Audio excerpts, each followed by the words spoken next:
I got this second-hand Logitech keyboard for 4500 rupees, which is a full-size RGB membrane keyboard with an armrest. But since I've bought it in used, it came without any box or warranty. So the question is, was it worth buying this keyboard when there were other options available as well? Well, to begin with, I had no intentions of buying this keyboard at all. I was fine with my silly membrane keyboard until a friend reached out to me and said, "Hey, can you help me find some cheap keyboard?" I said, "Okay," and went straight to my friend who deals in computer products. He suggested this Logitech G213 keyboard and said my friend could give it a try before making a purchase. But unfortunately, by the time I got back, my impatient friend already bought another keyboard. And so, I was going to return this keyboard the very next day, but suddenly, I had the urge to give it a try. I unwrapped the plastic, set the keyboard on my desk, and the moment I placed my hands on the armrest and touched a few buttons,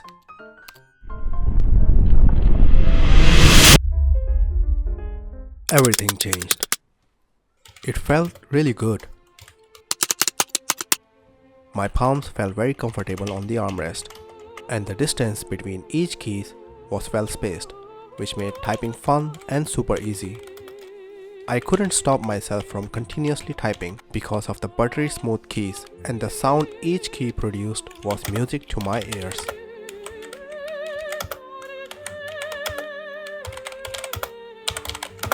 It almost felt like I was using some top-notch mechanical gaming keyboard with a pleasant tactile keypress thanks to its Mech-Dome Keys, delivering a 4mm travel distance with 50G actuation force. The response rate was quite good.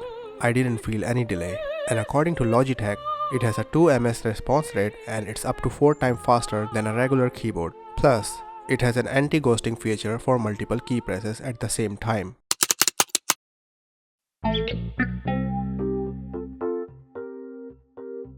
The entire body is made of some good quality plastic, and all the palm weight and stress are placed on the armrest, which is quite sturdy yet very comfortable. Also, the armrest is not detachable. The USB cable is well braided for durability, and the key switches are said to be spill resistant up to 60 ml liquid. But I'm not going to risk doing a water test since I bought this second hand. The design is neat and simple, and simpler is always better in my opinion. The front panel is matte finish and the keys are glossy, while the back panel has a combination of matte and glossy texture. There are 2 anti-skid rubber pads at the top corner and a long one at the bottom. Also, 2 adjustable feet are at the top corners to lift the keyboard. We have multimedia buttons for music and videos, the RGB button to toggle the backlights or to change their colors, and a game mode button to lock up certain keys to prevent in-game accidents, which can easily be customized from the Logitech G Hub software. The RGB lights can also be customized from this software. There are 6 common presets which can also be controlled from the RGB button and 1 to 3 keys.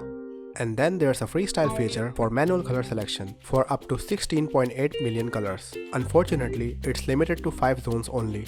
This means that you can't assign colors to individual keys. Multiple keys will be selected on each column, but this isn't a big deal for me at all. In fact, I always prefer a single color on the entire keyframe. It gives a clean and simple look, and I think 5 zones are more than enough for RGB effects, unless you fancy those sparkling, glittering RGB effects.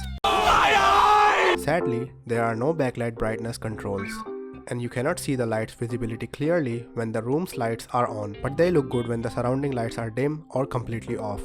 And all the keys' visibility is clear in the darkness, which makes it easier to type. Finally, the assignment tab, which is my favorite. Why? Because it let me do stupid shit like this. And this. And so much more with these macros. Simply create a macro, select a type, select an action, enter text or emoji, hit done. Now drag your macro to any function key and there you have it. Unfortunately, you can only assign these features on the function keys, which might be disappointing for some people. But then again, how many shortcuts do you even need? Similarly, you can also assign these other commands and actions on the function keys, and the best part is, there are separate profiles for each game. I have been using this keyboard for the past 6 months, and so far it works flawlessly. I bought it secondhand for 4500 rupees and the brand new box pack cost around 12 to 13,000 rupees. And honestly, if you have that budget, then this is one of the best keyboards out there. It's full size with an armrest, it has that mechanical switch-like vibe, the response rate is quick, and it's from a very well-known brand that guarantees durability plus an 8 to 10 months warranty.